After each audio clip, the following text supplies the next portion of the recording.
สวัสดีครับยินดีต้อนรับเข้าสู่ช่อง Brush and Bolter นะครับช่องนี้ผมตั้งใจสร้างขึ้นมาเพื่อพาทุกคนไปรู้จักกับโลกแห่งมินิเจอร์และวอร์เกมครับช่อง Brush and Bolter ในช่วงแรกนี่เราจะเน้นไปที่เรื่องราวของจักรวาล Warhammer 40K ก่อนนะครับเนื้อหาเพิ่มเติมที่จะพยายามเข็นออกมาให้ได้ก็คือเนื้อหาในส่วนของการทำสีหรือเพ้นสีนะครับผมเป็นคนหนึ่งที่เข้ามาสู่โลกของ Warhammer ผ่านความชอบในส่วนของการทำโมเดลและการทำสีเป็นหลักส่วนใหญ่นะครับผมจะใช้เวลาในการประกอบและทำสีโมเดลมากกว่าการวางแผนจัดทัพเพื่อไปลุยบน Tabletop เกมกับเพื่อนๆนะครับจนวันหนึ่งเนี่ยผมฟัง YouTube วนไปเรื่อยๆฟังหลายช่องวนไปมาจนสุดท้ายเนี่ยอยู่ดีๆ YouTube มันก็วนไปจบที่เนื้อหาเรื่องราวลอของ Warhammer 40K ครับเป็นคลิปยาวๆราว9ชั่วโมงที่ช่องนั้นเนี่ยได้พูดตั้งแต่ต้นคลิปแล้วว่านี่คือเนื้อหาแบบสรุปแล้วผมก็คิดในใจนะครับสรุปนี่คือใช้เวลา9ชั่วโมงเลยเหรอหลังจากไปฟังและเรียนรู้เรื่องราวของจักรวาลมากขึ้นนะครับทำให้ผมอินกับมันมากๆผมจึงอยากจัดทำซีรีส์นี้ขึ้นมาด้วยความตั้งใจที่อยากให้มีคนรู้จัก Warhammer มากขึ้นและเข้ามาสนุกสนานไปกับจักรวาลนี้ด้วยกันนะครับสำหรับเนื้อหาในคลิปแรกของช่องนะครับผมอยากจะพาทุกท่านไปรู้จักกับโลกของ Tabletop War Game ที่ยิ่งใหญ่ที่สุดมีประวัติศาสตร์มาอย่างยาวนานนั่นก็คือ Warhammer ครับซึ่งเนื้อหาทั้งหมดในตอนแรกนี้ผมขอมุ่งเน้นไปที่เรื่องราวของจักรวาล 40K กันนะครับผมขอสรุปไปเองนะครับว่าถ้าหากคุณกำลังรับชมสิ่งนี้อยู่คุณอาจจะยังไม่รู้จักหรือไม่ทราบเรื่องราวทั้งหมดของพวกเขานะครับแล้วงานอดิเรกอันแสนยิ่งใหญ่ที่มีชื่อเรียกว่า Warhammer 40K คืออะไรทั้งหมดนี้มันเกี่ยวกับอะไรและเหตุใดผมจึงมีความตั้งใจเป็นอย่างมากที่อยากให้คุณลองฟังและพิจารณาเรื่องนี้เพิ่มเติมนะครับผมมั่นใจว่าถ้าผมพูดชื่อ Game of Thrones ออกมาทุกท่านอาจจะรู้เรื่องราวของสงครามการแย่งชิงและดราม่าเข้มข้นของเนื้อเรื่องความยิ่งใหญ่ของเซตอัพเนื้อเรื่องและความเป็นดาร์กแฟนตาซีถ้าคุณคือหนึ่งในคนที่ชื่นชอบและอินกับเรื่องราวเหล่านี้ผมมั่นใจว่า Warhammer 40K จะมีเรื่องราวที่ทำให้คุณหลงรักมันได้อย่างไม่ยากครับถ้าเปรียบเทียบกับซีรีส์เรื่องอื่นๆที่ผมได้พูดออกไปนะครับ Warhammer 40K มีเรื่องราวที่ยิ่งใหญ่และยาวนานกว่าตัวอย่างเหล่านี้เป็นอย่างมากเลยครับมันเป็นเกมสงครามขนาดจิ๋วที่ใหญ่ที่สุดในโลกเกมหนึ่งและมีเรื่องราวที่พัฒนาอยู่ตลอดเวลาซึ่งขยายออกไปในรูปแบบนวนิยายหรือ Novel Lore วิดีโอเกมและแน่นอนเป็นฟีเจอร์ที่ดั้งเดิมและสำคัญที่สุดอย่างเกมสงคราม Tabletop Warhammer นั้นถูกสร้างและเป็นเจ้าของโดยบริษัทที่ชื่อว่า Game Workshop ครับซึ่งเป็นบริษัทจากสหราชอาณาจักรหรืออังกฤษที่เป็นผู้ผลิต Tabletop เกมและสิ่งอื่นๆอีกมากมายตอนนี้ผมจะพูดถึงองค์ประกอบต่างๆของ Warhammer 40K ให้สั้นที่สุดเท่าที่จะทำได้ในวันนี้นะครับแต่ไม่ต้องห่วงนะครับผมจะไม่ละเลยรายละเอียดในส่วนที่สำคัญไปเลยผมจะพยายามทำซีรีส์เรื่องราวแบบสั้นเหล่านี้ต่อไปให้กับคนที่ได้ฟังและเริ่มอินไปกับมันเหมือนผมนะครับมากกว่านั้นบางตอนเนื้อเรื่องอาจจะยาวมากๆจนผมไม่สามารถย่อได้ด้วยเพราะว่ามันเป็นการเล่าเนื้อเรื่องที่มีเนื้อหาเยอะและละเอียดมากๆครับซึ่งครอบคลุมจักรวรรดิหลายแห่งตั้งแต่กิจกรรมที่ใหญ่ระดับกาแล็กซี่จุดจบของดาวแต่ละดวงไปจนถึงเรื่องราวของทหารที่นับเป็นรายบุคคลเลยผมมั่นใจว่าหลายๆท่านที่เป็นเกมเมอร์นะครับอาจจะเคยเห็นเกมที่ถูกสร้างโดยอิงเรื่องราวจาก Warhammer มีทั้งแฟนตาซีและ 40K ซึ่งต้องเรียนตามตรงนะครับมีทั้งเกมที่ได้รีวิวในทางที่ดีและไม่ดีครับแต่ส่วนสำคัญที่เป็นรากฐานของมันก็คือเกมสงครามบนโต๊ะหรือ Tabletop Game ครับที่ก่อตั้งมานานกว่า40ปีเนื่องจากการเล่น Warhammer นั้นจำเป็นที่จะต้องสะสมทำสีและสร้างกองทัพที่ใหญ่ในระดับหนึ่งเพื่อมาร่วมทำสงครามกับเพื่อนๆได้จึงอาจจะต้องใช้เงินทุนระดับหนึ่งนะครับถึงจะสามารถทำได้แต่เรื่องนี้เนี่ยทาง Game Workshop เองก็ไม่ได้ละเลยปัญหานี้เลยครับทางบริษัทได้สร้างรูปแบบการเล่นเกมที่มีขนาดเล็กลงมากมายที่ออกแบบมาเพื่อเล่นโดยไม่ต้องมีกองทัพจำนวนมากครับ เช่นเกม Space Hulk Necromunda และ Q Team โดยเกมเนี่ยจะใช้จำนวนยูนิตในแต่ละฝ่ายเพียง 6-10 ตัวก็สามารถเล่นได้แล้วครับทำให้สามารถเพิ่มการเข้าถึงได้มากสำหรับผู้เล่นใหม่ในขณะที่มาตรฐานของ Warhammer 40K เนี่ยบนโต๊ะอาจจะต้องใช้กองทัพที่ใหญ่กว่าและมีจำนวนยูนิตหลายตัวถึงจะสามารถเริ่มทำสงครามกันได้ครับถึงจุดนี้ก่อนที่ผมจะพูดถึงเนื้อเรื่องของ 40K ผมอยากจะขอเวลานิดนึงนะครับเพื่ออธิบายว่า Tabletop Game คืออะไรเพื่อให้คุณเข้าใจได้ดียิ่งขึ้นครับเราจะเริ่มจากผู้เล่น2คนกันนะครับโดยปกติแล้วผู้เล่น2คนเนี่ยจะจัดกองทัพมาแล้วเข้าร่วมการต่อสู้บนโต๊ะที่บ้านหรือร้านที่เล่นเกมของพวกเขานะครับพื้นที่เล่นเนี่ยจะถูกกำหนดด้วยชิ้นส่วนภูมิประเทศที่ผู้เล่นทำเองหรือทางร้านได้จัดเตรียมไว้ให้ใช้นะครับพวกเขาจะสลับผัดกันเคลื่อนย้ายกองทัพหรือยานพาหนะของพวกเขาโดยการกระทำต่างๆเนี่ยจะกำหนดโดยการใช้ลูกเต๋าครับไม่ว่าจะเป็นการเดินต่อสู้หรือทำภารกิจโดยก่อนเริ่มเล่นเนี่ยทั้งสองฝ่ายจะต้องมีการกำหนดแต้มของเกมนี้ครับโดยแต้มเนี่ยจะมีผลในการจำกัดขนาดกองทัพนะครับโดยในเซตอัพของเกมเนี่ยอาจจะมีหรือไม่มีภารกิจก็ได้นะครับขึ้นอยู่กับผู้เล่นเลยโดยผู้เล่นนะครับสามารถเลือกให้เกมเหล่านี้มีความยากเข้มงวดในกฎที่สูงหรือจะเล่นแบบง่ายๆเปิดให้ผู้เล่นใหม่เนี่ยได้ทำความเข้าใจกับเกมดีขึ้นได้นะครับมาถึงส่วนที่ผมชอบแล้วนะครับหลังจากเรามียูนิตหรือโมเดลของเราแล้วเนี่ยผู้เล่นจะสามารถลงสีของยูนิตตัวเองตามความชอบส่วนตัวก็ได้หรือสามารถอิงสีจากลอของเนื้อเรื่องซึ่งมันมีอยู่เยอะมากๆนะครับสำหรับ Warhammer นะครับมีทั้งผู้เล่นที่ชื่นชอบการเล่นบน Tabletop Game เป็นชีวิตจิตใจและผู้เล่นแบบผมที่หลงรักในตัวเนื้อเรื่องโมเดลและการทำสีครับเพราะฉะนั้นสำหรับบางคนนะครับ Warhammer อาจจะเป็นเพียงหนึ่งในงานอดิเรกที่เขาชื่นชอบและแบ่งเวลาให้ในบางช่วงเท่านั้นครับแต่ผมก็ยังมั่นใจนะครับว่ายังมีอีกหลายคนที่ถวายดวงใจให้ Warhammer ไปแล้วและใช้เวลากับงานอดิเรกที่เขารักเพียงอย่างเดียวครับขอบคุณทุกท่านนะครับที่ทนฟังผมป้ายยามาได้นานขนาดนี้หลังจากนี้นะครับผมจะเข้าสู่เนื้อเรื่องหลักของจักรวาลนี้แล้วครับ Warhammer 40K มีเรื่องราวเกิดขึ้นในอนาคตอันไกลโพ้นอนาคตที่กาแล็กซี่นั้นเต็มไปด้วยสงครามในทุกหย่อมยากตั้งแต่ระดับสงครามระหว่างเมืองไปจนถึงการทำสงครามเพื่อแย่งชิงดาวเคราะห์ขนาดใหญ่ขยายไปถึงสงครามเพื่อแย่งชิงกลุ่มดาวในระบบสุริยะหรือกาแล็กซี่เมื่อเปรียบเทียบเรื่องราวหรือตำนานอื่นๆ Warhammer 40K นั้นมันหม่นหมองและดำมืดมากกว่าหลายเท่าถ้าเปรียบเรื่องราวของมันให้เป็นเกมมันคือเกมสยองขวัญในอวกาศที่ดุเดือดมากที่สุดในเวลาปัจจุบันนั้นจักรวาล 40K มุ่งเน้นไปที่เรื่องราวมนุษยชาติเป็นหลักซึ่งตลอดระยะเวลาหลายพันปีที่ผ่านมามนุษยชาติได้บรรลุเทคโนโลยีในระดับที่ไม่อาจจะจินตนาการได้แต่ความรุ่งโรจน์นี้ก็จากไปเร็วเหมือนหน้าหนาวในประเทศไทยจากสงครามทำลายล้างที่ได้สร้างความเสียหายมหาศาลเหล่ามนุษยชาติที่รอดหลังจากสงครามโบราณนี้ถูกทิ้งให้แตกสลายและกระจัดกระจายไปทั่วกาแล็กซี่ต่อมานั้นมันถูกรวมเข้าด้วยกันอีกครั้งโดยบุคคลหนึ่งที่ถูกเชิดชูราวกับเป็นสมมุติเทพได้กำเนิดขึ้นบุคคลนี้เป็นที่รู้จักกันในชื่อ The Emperor of Mankind เขาได้เริ่มสร้างกฎระเบียบใหม่และรวบรวมมนุษยชาติมาอยู่ภายใต้จักรวรรดิของเขาที่มีชื่อเรียกว่า The Imperial of Mankind แต่หลังจากนั้นไม่นานก็เกิดสงครามกลางเมืองที่ยิ่งใหญ่และสร้างความเสียหายให้กับ The Imperium เป็นอย่างมากมายมหาศาลซึ่งสงครามนี้ได้ถูกเรียกว่า The Horus Heresy สงครามนี้ได้เกิดขึ้นก่อนที่ The Emperor จะบรรลุเป้าหมายยิ่งใหญ่ที่วางไว้เพื่อความผาสุกของมวลมนุษยชาติจะประสบความสำเร็จและหลังจากสงครามนี้ The Emperor จะกลายเป็นเพียงซากศพที่ยังมีชีวิตนั่งอยู่บนบัลลังก์ทองซึ่งประดิษฐานอยู่บนโลกหรือดาวเทอร่า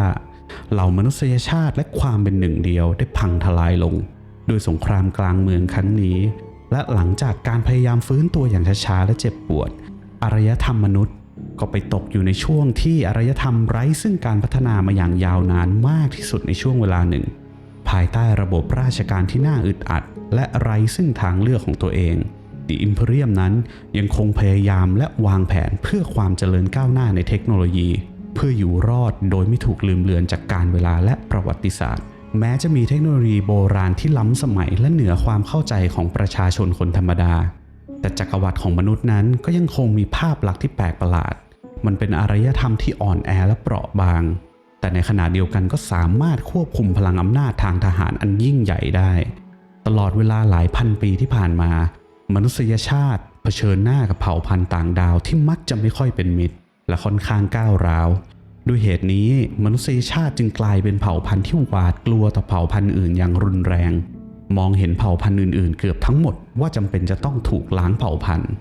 ปราศจากศีลธรรมหรือจริยธรรมใดๆเพื่อการบรรลุเป้าหมายเพียงเดียวเหล่า The Imperium of Mankind ที่แผ่ขยายอำนาจและควบคุมทั้งกาแล็กซี่อยู่นั้นแท้จริงแล้วเป็นเพียงรัฐเผด็จการที่มีหน้าที่เชิดชูบูชาและทำเพื่อความต้องการของ The Emperor เพียงอย่างเดียว The Imperium นั้นมีอำนาจเหนือพลเมืองอย่างมากแม้ว่าจะไม่ใช่ทั้งหมดแต่ก็ครอบคลุมเกือบทุกมิติการใช้ชีวิตของพวกเขาเช่นเศรษฐกิจชีวิตทางสังคมการศึกษาชีวิตส่วนตัววิทยาศาสตร์และการปลูกฝังอุดมการณ์ใครก็ตามที่ไม่ได้ถูกมองว่าเป็นสาวกขององค์จักรพรรดิพวกเขาเหล่านั้นจะถูกปฏิบัติในฐานะคนนอกรีดหรือที่เรียกกันว่าเหล่าเฮเรติกโดยส่วนใหญ่ Imperium นั้นจะเปิดโอกาสให้กลุ่มคนเหล่านี้ได้อธิบายและแก้ตัวก่อนแต่ส่วนใหญ่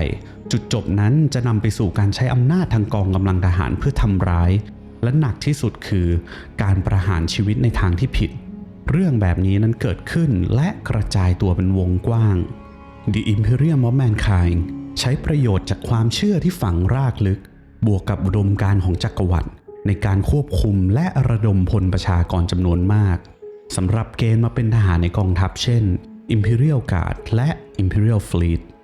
นอกจากนี้พลเมืองที่ไม่สามารถผ่านเกณฑ์การเป็นทหารได้นั้นก็ยังคงถูกใช้งานเพื่อเติมเต็มบทบาทที่จำเป็นอื่นๆบทบาทเหล่านี้มักจะเกิดจากการบังคับมากกว่าสมัครใจกองกำลังทหารของ The Imperium of Mankind ที่มีชื่อเรียกว่า Space Marine ซึ่งเป็นนักรบเหนือมนุษย์ที่ได้รับการตัดแต่งพันธุกรรมเพื่อเสริมสร้างร่างกายให้แข็งแกร่งเหนือมนุษย์ปกติหลายเท่าวิทยาการเหล่านี้คือตัวแทนของจุดสูงสุดในการดัดแปลงพันธุกรรมของมนุษย์และทำให้อำนาจทางการทหารแข็งแกร่งแม้ความก้าวหน้าด้านเทคโนโลยีจะเติบโตช้าจนเกือบหยุดชะงักเมื่อเทียบกับยุคที่มี The Emperor คอยชี้นำกองกำลังของ The Imperial ก็ยังคงมีอาวุธยุทโธปกรณ์ที่มีเทคโนโลยีที่ล้ำหน้าทรงพลังอย่างมหาศาลเป็นเทคโนโลยีโบราณที่ได้รับการสร้างสรรค์โดย The Emperor of Mankind ถึงแม้ว่าเทคโนโลยีบางส่วนได้สูญหายไปจากผลกระทบของสงคราม Horus Heresy อาวุธและเทคโนโลยีเหล่านี้จะยังคงได้รับการดูแลซ่อมแซมโดยผู้เชี่ยวชาญโดยเฉพาะ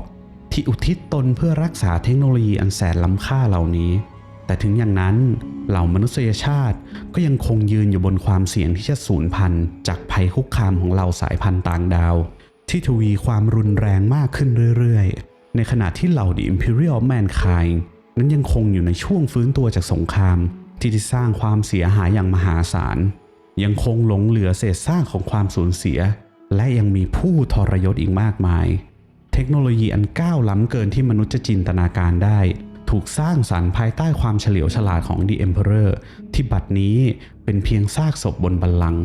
ทำได้เพียงใช้พลังที่เหลืออยู่เพื่อควบคุมอุปกรณ์ที่ไว้ปกป้องเหล่ามนุษย์จากภัยคุกคามต่างมิติไม่ต่างอะไรเลยกับเทคโนโลยีที่สูญหายไปซึ่งไม่สามารถพัฒนาโดยความรู้จากมนุษย์ธรรมดาซ้ำร้ายกฎหมายของจักรวรรดิในปัจจุบันไม่ต่างอะไรเลยกับระบอบคอมมิวนิสต์สมบูรณ์ได้สร้างความสูญเสียและความหวาดกลัวให้ผู้คนเป็นอย่างมากเป้าหมายหลักของ The Imperial และมนุษยชาติคือการค้นหาเทคโนโลยีที่สูญหายไปจากยุคสูงสุดของมนุษยชาติที่รู้จักกันในชื่อ The Dark Age of Technology หรือที่เรียกกันว่า Golden Age อีกทั้งยังมุ่งเน้นไปที่การป้องกันและขยายอาณาเขตอย่างต่อเนื่องและมากกว่านั้นคือการกำจัดเผ่าพันธุ์เอเลี่ยนทั้งหมดซึ่งเรียกรวมๆกันว่าซีนอสเนื่องจากมนุษยชาตินั้นกลายเป็นเผ่าพันธุ์ที่เกลียดเผ่าพันธุ์ต่างดาวอย่างรุนแรงและกังวลว่าจะถูกโจมตีในอนาคตจึงไม่มีความลังเลใจหากสงครามนั้นคือการฆ่าล้างเผ่าพันธุ์ต่างดาวในระดับดาวเคราะห์ทั้งดวงหากคุณไม่ใช่มนุษย์และไม่บูชา The Emperor แสดงว่าคุณเป็นศัตรูที่เป็นคนนอกรีดและจะต้องถูกกำจัดให้สิ้นซากการทูตแทบจะไม่ใช่สิ่งที่ The Imperium มักจะปฏิบัติเพราะการกระทำหลักๆของพวกเขาคือยิงก่อนถามและอ้างว่าเรื่องนี้ทำเพื่อความเป็นธรรมต่อการอยู่รอดของมนุษยชาติแต่ไม่ใช่ว่าพวกเขาไม่ศรัทธาในระบอบการทูตแต่เพราะว่าเมื่อนานมาแล้วมนุษยชาติพยายามใช้แนวทางการทูตมาตลอดแต่เมื่อเวลาผ่านไปก็ค่อยๆสลายไปโดยส่วนใหญ่การติดต่อกับมนุษย์ต่างดาวนั้นมักจะจบลงด้วยความขัดแย้งและสงครามเสมอๆหลังจากนี้หน้าที่หลักของเหล่า The Imperial Mankind มีอยู่สิ่งเดียวนั่นก็คือการทำลายเผ่าพันธุ์ต่างดาวให้สิ้นซากเพื่อความปลอดภัยของมนุษยชาติแต่ก็ยังมีความปราณีอย่างน้อยที่สุดก็คือถูกควบคุมให้อยู่ภายใต้จักรวรรดิและตกเป็นทาสของการทำงานหรือการทดลองซึ่งเกิดขึ้นได้ยากมากๆ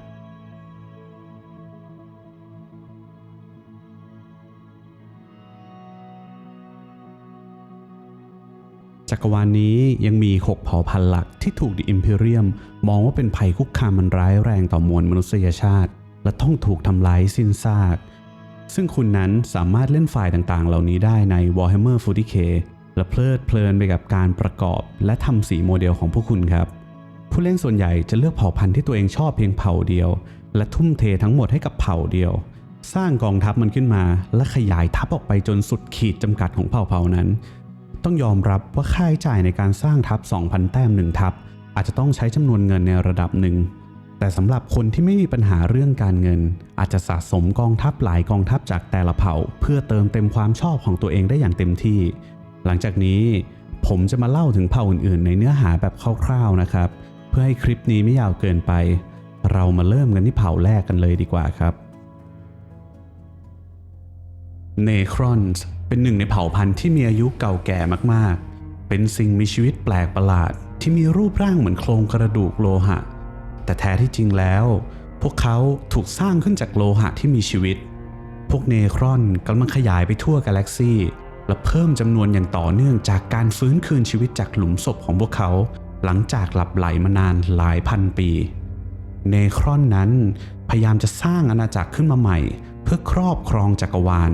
ความสามารถหลักอย่างหนึ่งของพวกเขาคือการฟื้นคืนชีพหลังจากต่อสู้และโดนทำลายจนสิ้นชีพพวกเขานั้นสามารถฟื้นคืนชีพขึ้นมาได้ใหม่และต่อสู้ต่อไปทหารเนครอนโดยทั่วไปแล้วจะเป็นสิ่งมีชีวิตที่ไม่มีจิตสำนึกและความคิดเป็นของตัวเอง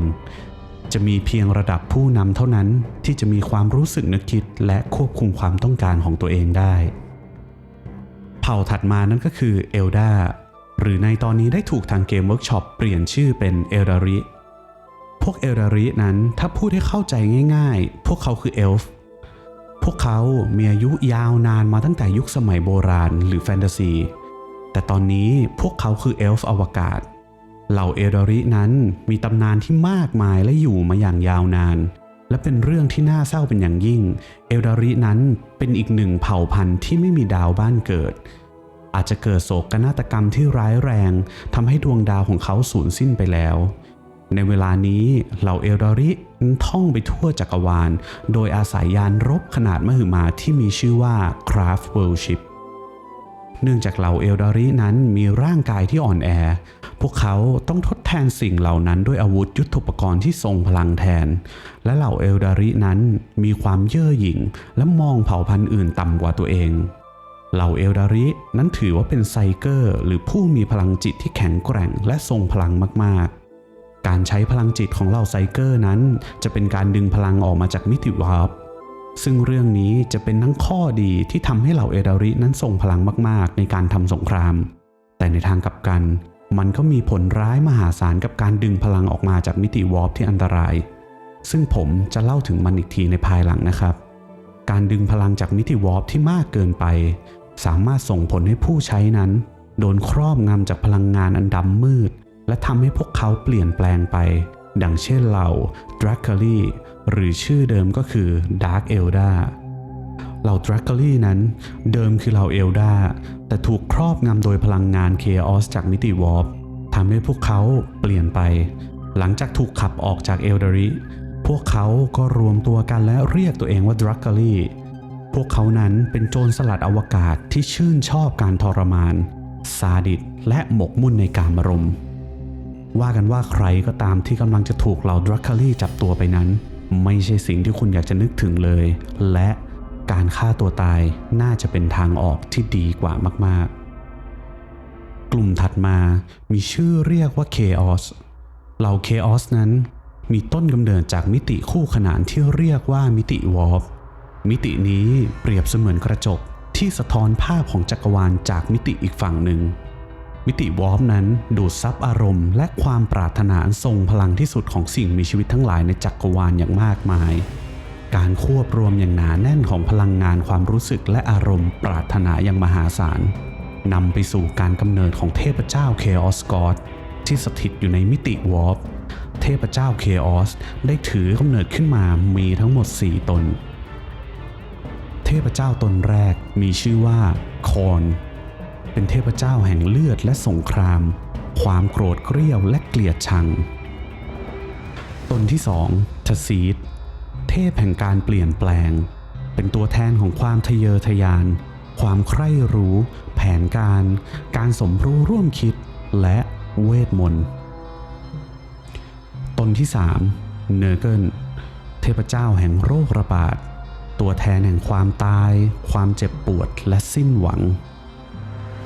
และตนสุดท้ายสลาเนตเทพเจ้าแห่งความใคร่ความรู้สึกที่มากเกินพอดี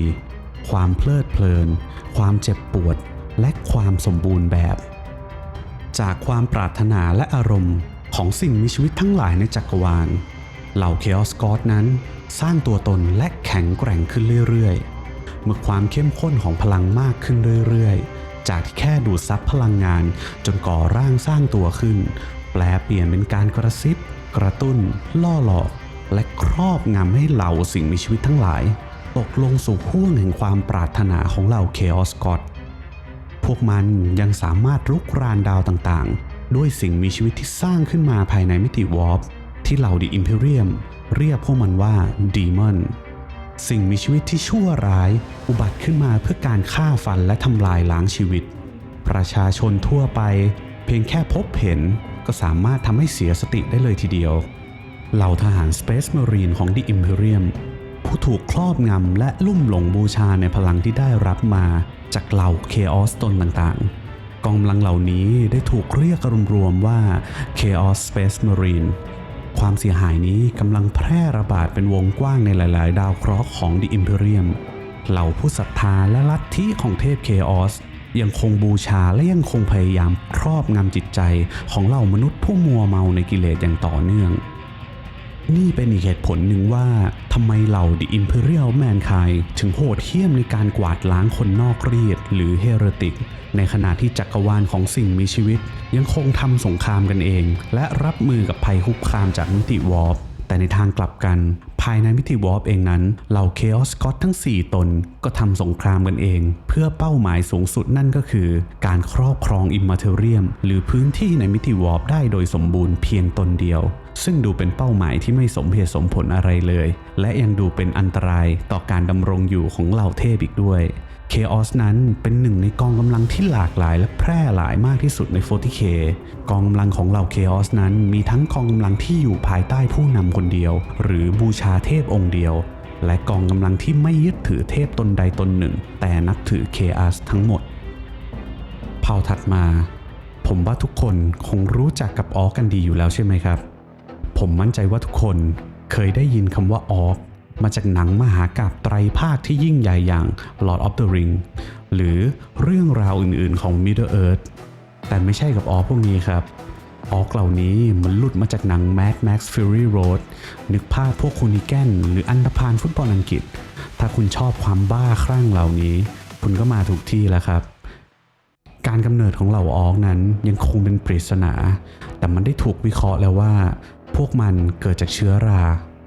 ลักษณะทางชีวภาพของพวกมันจะคล้ายกับเห็ดเพราะฉะนั้นแทบจะเป็นไปไม่ได้เลยที่จะกำจัดพวกมันอย่างถาวรเพราะทุกครั้งที่ตายศพของพวกมันก็จะกระจายสปอร์ออกมาเพื่อสร้างออกชุดใหม่ขึ้นมานั่นเองพวกมันรู้จักเพียงการต่อสู้รักความรุนแรง ความสุขเดียวของพวกมันคือการทำสงครามเหล่าออร์กนั้น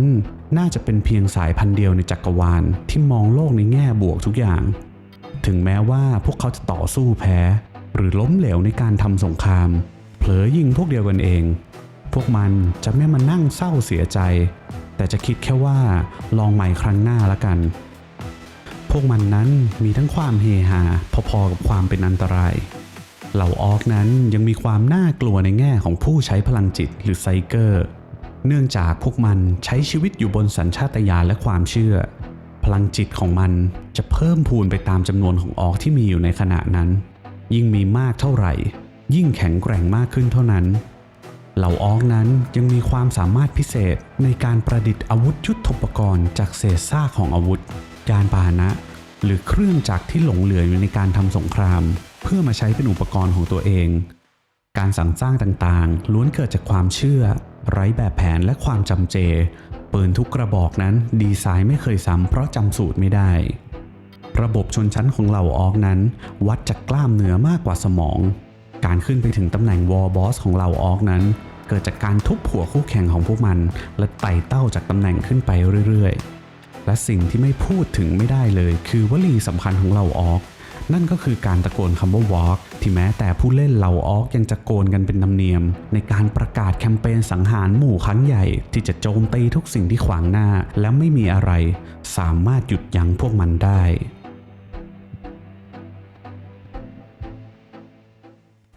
เผ่าถัดมาเทาเอ็มไพร์เทานั้นเป็นหนึ่งในเผ่าพันธุ์ใหม่ถึงแม้พวกเขาจะมองโลกในแง่ดีพอๆกับเหล่าออร์ก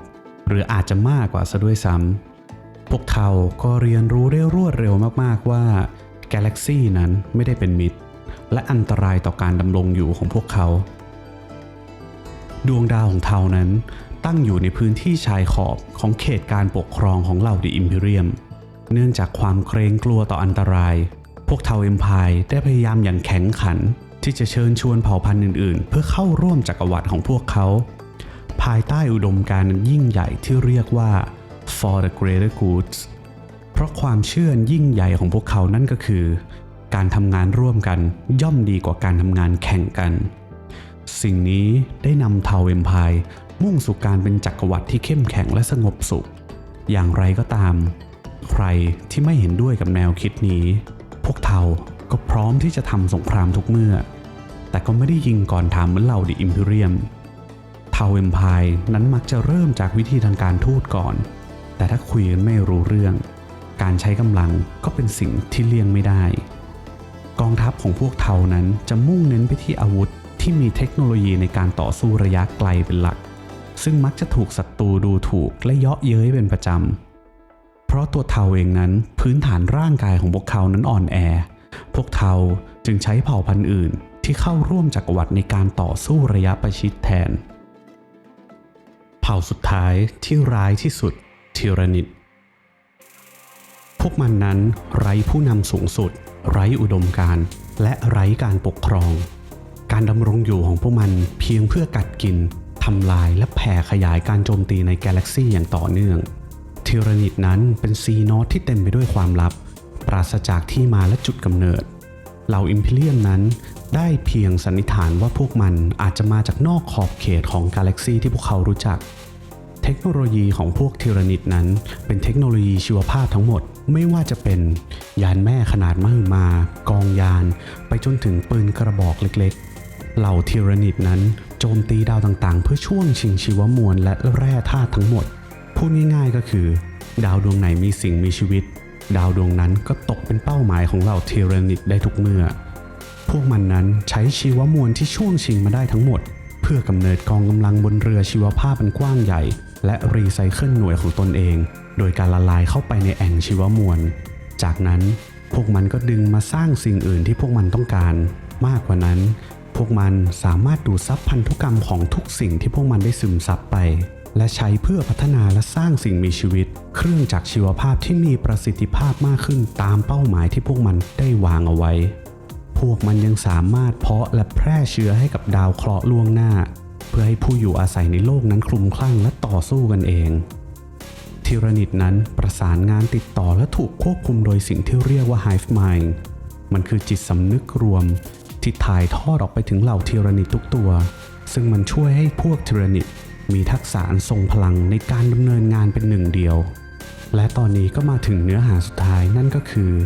Warhammer 40K นั้นยังมีอีกสิ่งหนึ่งที่ต้องพูดถึงนั่นก็คือเหล่าไซเกอร์โดยพื้นฐานไซเกอร์คือบุคคลที่สามารถใช้สิ่งที่คุณอาจจะอธิบายในจักรวาลอื่นๆว่ามันคือพลังเวทมนต์บางกลุ่มมีไซเกอร์ที่แข็งแกร่งบางกลุ่มไม่มีเลยและไซเกอร์เหล่านี้นั้นดึงพลังมาจากมิติคู่ขนานที่เรียกว่ามิติวอร์ปบุคคลที่สามารถใช้พลังเหล่านี้จะต้องตกอยู่ในความเสี่ยงเป็นอย่างมากที่จะถูกครอบงำโดยเหล่า Chaos God เนื่องจากมิติวาร์ปนั้นเป็นอาณาจักรที่ไม่เสถียรและอันตรายเป็นอย่างมากก็จบลงแล้วนะครับสำหรับเนื้อหาคร่าวๆของ Warhammer 40K แต่ไม่ใช่เนื้อหาสุดท้ายแน่นอนเพราะ Warhammer นั้นยังคงถูกแต่งแต้มและเติมเต็มเรื่องราวอย่างต่อเนื่องและไม่มีทีท่าว่าจะไปจบที่จุดไหนและผมก็มั่นใจมากๆว่าในอีก10 ปีข้างหน้า Warhammer นั้นก็จะยังคงอยู่และพัฒนาอย่างต่อเนื่องถ้าใครสนใจ Warhammer ผมแปะลิงก์ของร้าน Legendary Wargame ไว้สามารถเข้าไปชมสินค้าต่างๆจากทางร้านได้เลยครับและแนะนำมากๆก็คือการไปที่ร้านนี้สักครั้งหนึ่งที่ร้านมีสินค้าจำหน่ายทุกชนิดตั้งแต่โมเดลอุปกรณ์ต่างๆรวมไปถึงเหล่า GM ที่สามารถสอนเดโมเกมให้พวกคุณได้ทดลองเล่นกันอย่างเต็มที่ครับขอขอบคุณที่เข้ามารับชมครับผมจะพยายามทำคอนเทนต์เนื้อหาโดยละเอียดตั้งแต่เรื่องเล่าณจุดเริ่มต้นของ DO1 และชาวเนครอนเทียในวิดีโอถัดไปถ้าชอบคลิปวิดีโอช่วยกดไลค์และ Subscribe เพื่อเป็นกำลังใจให้ผมด้วยนะครับและสิ่งสำคัญมากๆหากคุณมีข้อเสนอแนะติชมคอมเมนต์ด้านล่างได้เลยครับผมจะเข้ามาตอบทุกคอมเมนต์ด้วยตัวผมเองขอบคุณมากครับสวัสดีครับ